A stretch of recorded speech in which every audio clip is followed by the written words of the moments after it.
A hablar de la luz, de las luces y sombras, del claroscuro. Nos vamos al 1600 y a una figura que va a marcar la historia de la pintura, que es Michelangelo Merisi, más conocido como el Caravaggio, y rompe de alguna manera el color, ¿no? Ese color y esa luz que había en las pinturas hasta entonces.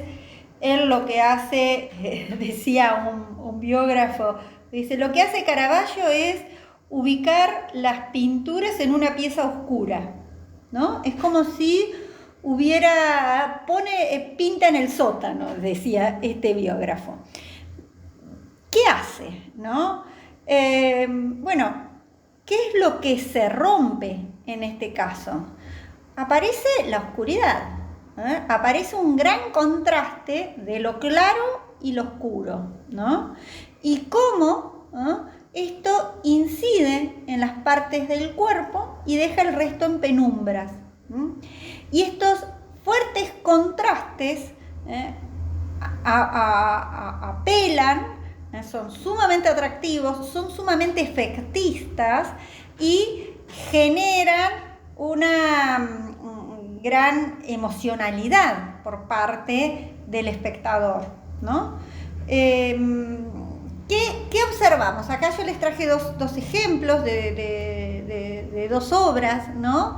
En donde se observa una zona de mucha luz y una zona en donde los colores en medio de una sombra envolvente van construyendo un espacio de total oscuridad, podríamos decir, ¿no? ¿Qué observamos aquí en el caso de la muerte de la Virgen, por ejemplo, ¿no? Bueno, esta línea diagonal, este foco diagonal de luz que ingresa, y a su vez como ella aparece en su cuerpo tendido en diagonal, sus pies están sueltos, ¿no? Están llorándola, pero aparece esta luz que no es una luz cualquiera, sino es una luz que transmite verdades, podríamos decir. Es esta idea de imágenes sumamente casi insoportables por el clima y la densidad que generan, ¿no? ¿Qué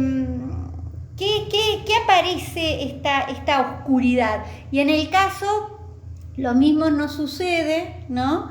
Con esta otra imagen, que son de las pinturas que él va a hacer para la iglesia de San Luis de los Franceses en Roma, la vocación de San Mateo, ¿no? Es decir, lo que aparece este tema también nuevo, que es esta idea de ubicar la escena como si fuera en una situación, ¿no? Es decir, aparece Mateo, el recaudador de impuestos, está sentado, hay varios hombres, ¿no? Y podríamos decir, es como si estuvieran en una taberna, en un boliche, ¿no? Llevado a nuestra contemporaneidad. Se señala a sí mismo en actitud como dice, soy yo, es a mí al que me están planteando, y aparecen dos personajes que se acercan a la derecha, si ustedes se fijan, y aparece esta idea de que, bueno, están vestidos como muy andrajosos, son personas pobres, ¿no? Y aparece este contar un relato, ¿no? En donde aparece este sentido de piedad, ¿no?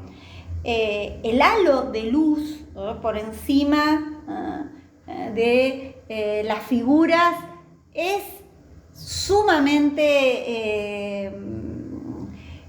interesante. Fíjense de dónde está, de nuevo, una luz en diagonal, una luz que marca una cara con toda la luz de frente, pero por el otro lado una parte de la composición donde hay una total oscuridad, es decir, esa figura hay momentos que no recibe absolutamente nada de luz, ¿no? Estos fuertes contrastes que se llamaron claroscuro, ¿no? Es una herramienta que se va a tener para marcar justamente la emocionalidad, para marcar escenas que transmiten mucho efecto, mucha sensibilidad.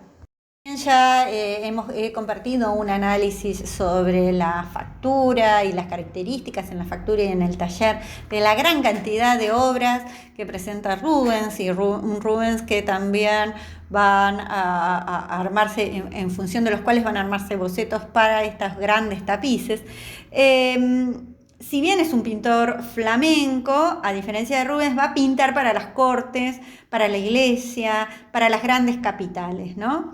En este caso es una obra que pinta para la Catedral de Amberes, en un gran formato, ¿no? Fíjense, son más de 4 metros por 3, tiene influencia de Tiziano que podríamos observar, el uso de los escorzos, la unión entre las mujeres mirando el sarcófago vacío, San Juan, y los otros santos que tocan el pie del querubín, une en esto que hablábamos del mundo terrenal con el mundo celestial, esta idea de María como la que nos unifica,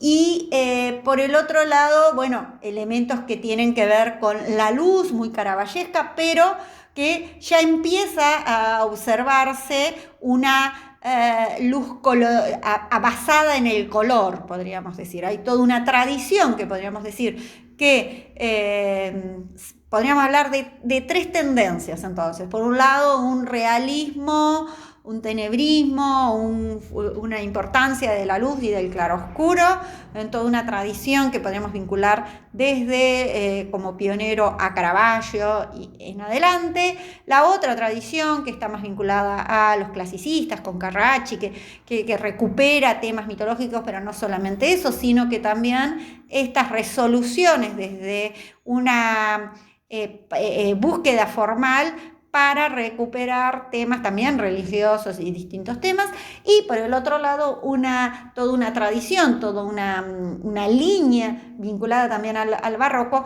que estaría ligada a esta tradición o a que ubicamos de Rubens en adelante, que es más colorista, ¿no? Es el color el que arma la imagen, es el protagonista, ¿no?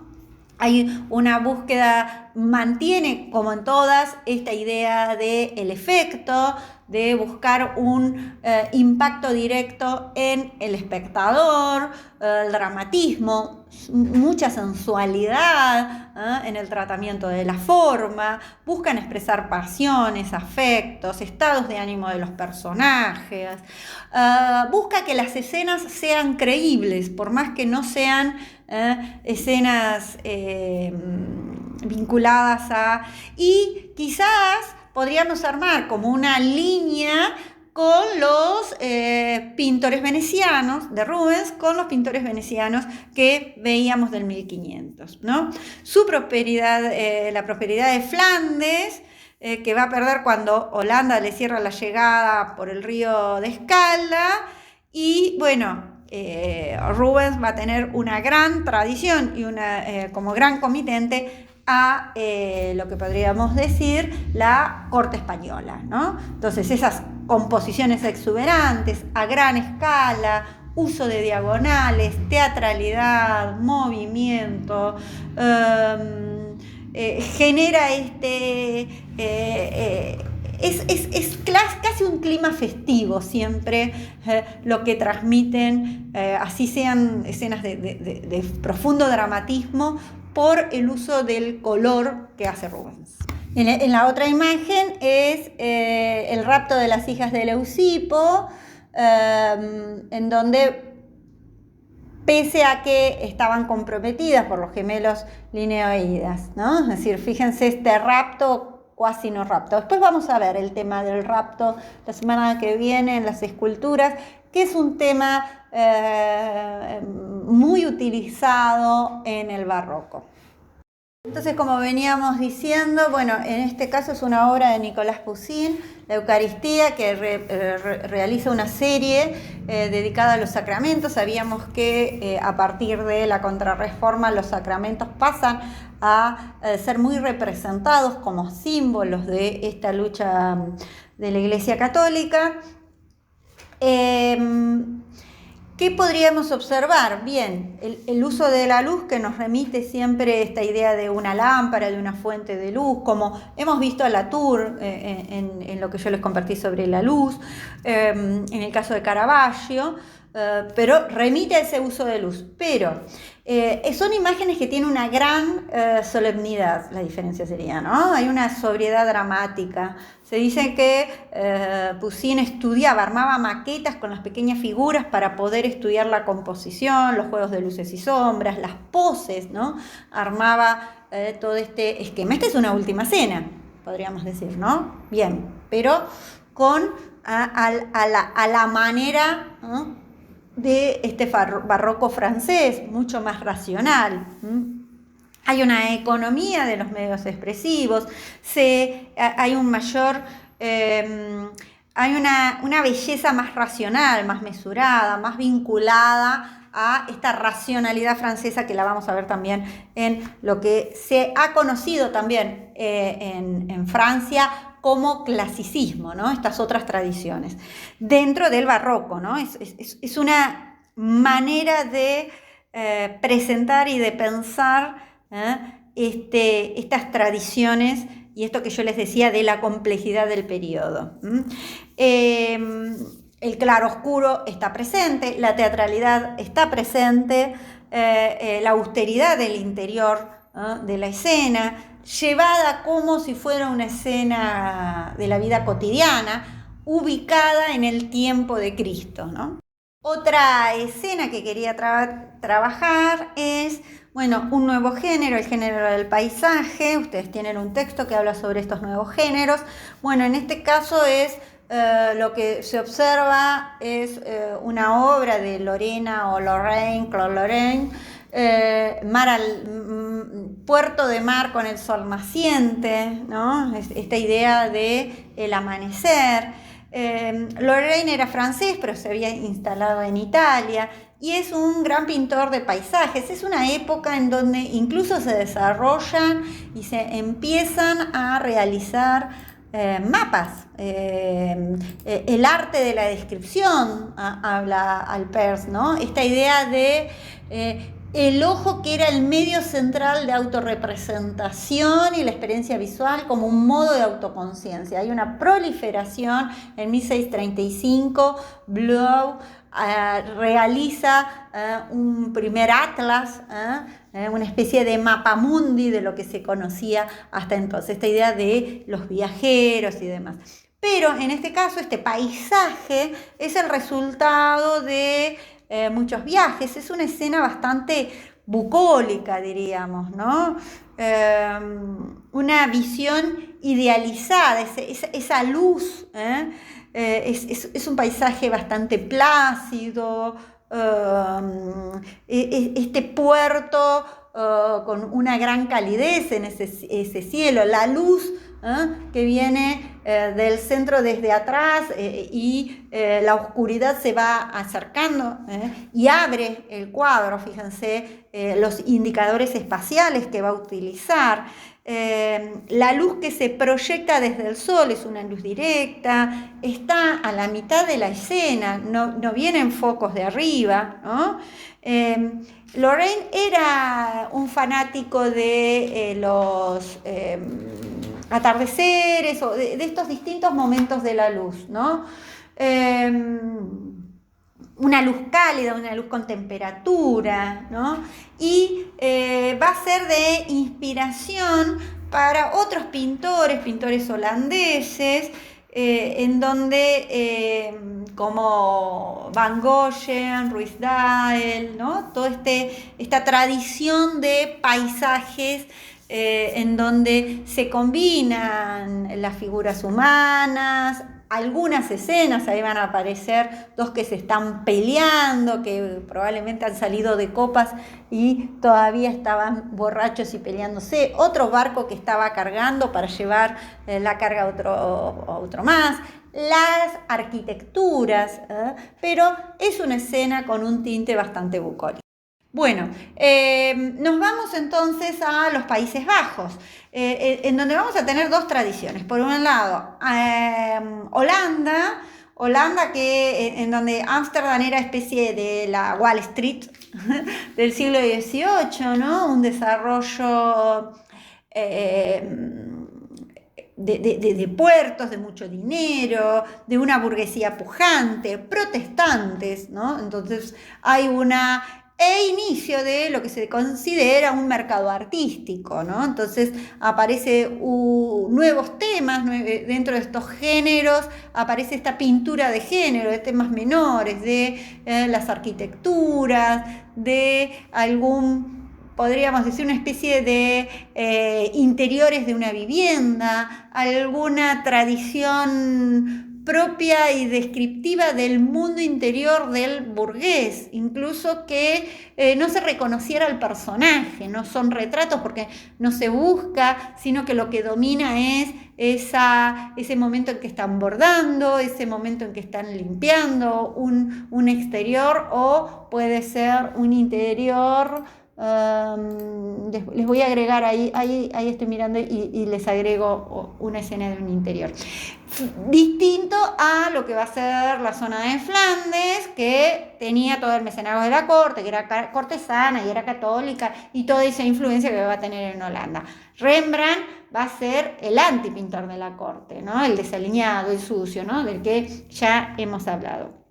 En el caso de, acá yo les presento por un lado a Holz, con sus pinturas, con sus imágenes tan vibrantes, ¿no? Con un colorido que podríamos marcar en una continuidad con el modo de tratar el color y la imagen de Rubens, ¿no? Esta luz natural, clara, una luz propia, sumamente cálida, ¿no? Unas pinceladas muy fugaces, muy recuperado y revalorizado en la obra de Manet, esta idea de la espontaneidad, de la inmediatez, ¿no? Por el otro lado, la otra imagen que podríamos, que yo les comparto, es de las distintas obras que hizo Vermeer. Hay muchas que son atribuidas a Vermeer, pero Vermeer se calcula que hizo unas 40 obras en pequeño formato, respondía al gusto burgués, tiene más vinculación con esa tendencia más del realismo. Vermeer va a ser valorizado a fines del XIX, ¿no? Aparecen estos pocos personajes, un estudio muy minucioso de los detalles, ¿no? Que en esta dama de las perlas es interesante, una luminosidad diurna general, el estudio de la perspectiva, ¿no? El uso también de representaciones.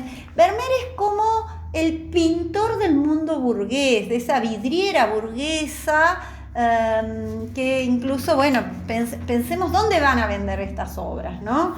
Obras que se van a vender en el mercado, que se van a vender en las tabernas, fáciles de movilizar, entonces van a ser cuadros de tamaños más pequeños,